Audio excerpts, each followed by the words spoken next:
안녕하세요. 뉴욕의 정연쌤입니다. 코로나 팬데믹으로 인해서 미국 많은 학교들이 봄부터 학교 문을 닫았지만 올 가을부터는 다시 인펄슨 수업을 시작하려는 학교들이 많이 있죠. 물론 트럼프가 학교 문을 열라고 강력하게 말하고 있기도 하고 많은 학교들은 학생들이 돌아와야 하는 경제적인 이유도 무시할 수 없겠죠. 하지만 많은 학생의 경우 건강의 우려나 또한 경제적인 이유 등으로 다시 돌아가기를 불편해 하시는 분들도 계시고 온라인으로 배우는 경우 배움이나 수업료를 내는 것을 불편해 하시는 분들이 많이 계신 것 같아서 이 영상을 만들어 보았습니다. 올해 여는 학교 리스팅이 계속 바뀌기 때문에 혹시 그 리스팅이 알고 싶다면 제가 링크를 걸어 둘게요. 올해는 여러 방식으로 학교가 진행되지만 첫 번째의 경우 하이브리드로 진행되는 경우가 많습니다. 이런 경우가 전에 없었기 때문에 사실 학교들도 어떻게 해야 할지 잘 모르는 상황이에요.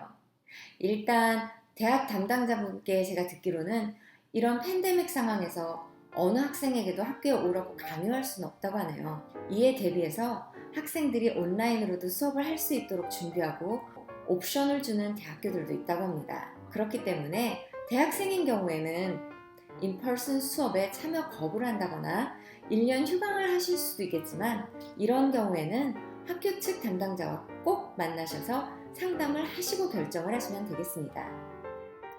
하지만 고등학생이나 더 어린 학생의 경우는 교육이 의무화되어 있어서 상황이 좀 틀릴 수가 있죠. 사실 이런 상황이 모든 학교들에게도 처음이라 하이브리드를 진행을 한다고 해도 자세한 대비책이나 조건이 나와 있는 건 아닙니다. 많은 학교들이 아직도 미팅을 하고 상황을 지켜보고 결정을 못하고 있는 상황이에요. 일단 하이브리드 모델이 여러 가지가 있습니다. 첫 번째는 Learning Disability나 온라인 수업을 듣는 것이 힘든 학생들에게 우선권을 주어서 이 학생들만 학교를 나오게 하는 거죠. 이런 경우에는 모든 학생들이 꼭 학교에 나올 필요가 없으니까 학교에 수업 신청을 한다거나 온라인으로 듣게 되겠죠. 두 번째의 경우는 모든 아이들이 각각 학교에서 정한 일정한 시간에 학교를 나오게 되는 거죠. 이렇게 일정한 시간이나 요일에 학교를 가야 된다면 학교에 나가야 출석 체크가 되고 또 학교에서 지정한 시간에 가는 것이 그 학교 학생의 의무가 되기 때문에 특별히 건강적 문제가 없는 한은 학교에 가야 됩니다. 지금 현재 상황으로서는 인펄슨 수업이 싫으시다면 홈스쿨링을 한다거나 다른 학교로 전학 가는 것을 권유하고 있네요. 마지막 방법은 아이들을 오전반이나 오후반으로 나눠서 매일 학교에 나오게 하는 방법도 있어요. 이 경우에는 모든 학생들이 매일 출석을 해야 됩니다. 하지만 학교마다 고려해야 되는 조건이 틀리죠. 일단 공립은 무조건 나라의 정책이나 주나 시에서 결정하는 바에 따라서 에듀케이션 보로가 지시하는 대로 따를 테고요.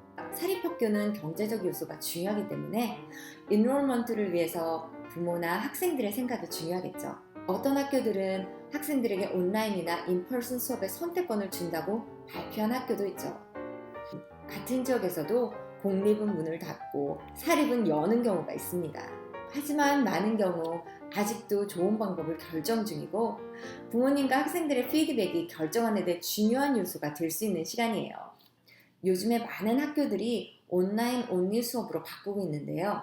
온라인 수업 온리인 학교에 다니신다면 선택의 여지가 없죠. 어떤 분들은 온라인으로 배우기가 너무 어렵고 학비도 아까워서 좀 불편해하시는 분들이 계시는 것 같아요. 온라인으로 수업할 경우에 일단 선생님들이 새로운 테크놀로지를 잘 사용할 준비가 되어 있다면 학생에게 오히려 도움이 되는 경우도 있어요. 하지만 선생님이 연세가 많고 테크놀로지를 잘 사용하지 못한다거나 많은 학생들을 온라인으로 잘 지도하지 못하는 경우 아니면 학생이 집중을 잘 못하는 경우에는 온라인 수업을 통해 배우기가 참 어렵죠.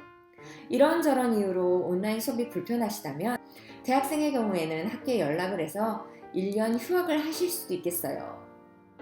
이럴 경우에는 꼭 담당자와 의논을 해보시고 결정하시고요. 고등학생의 경우에는 전학을 한다거나 개인 교습이나 학원을 통해서 보충학습을 할 수도 있겠죠.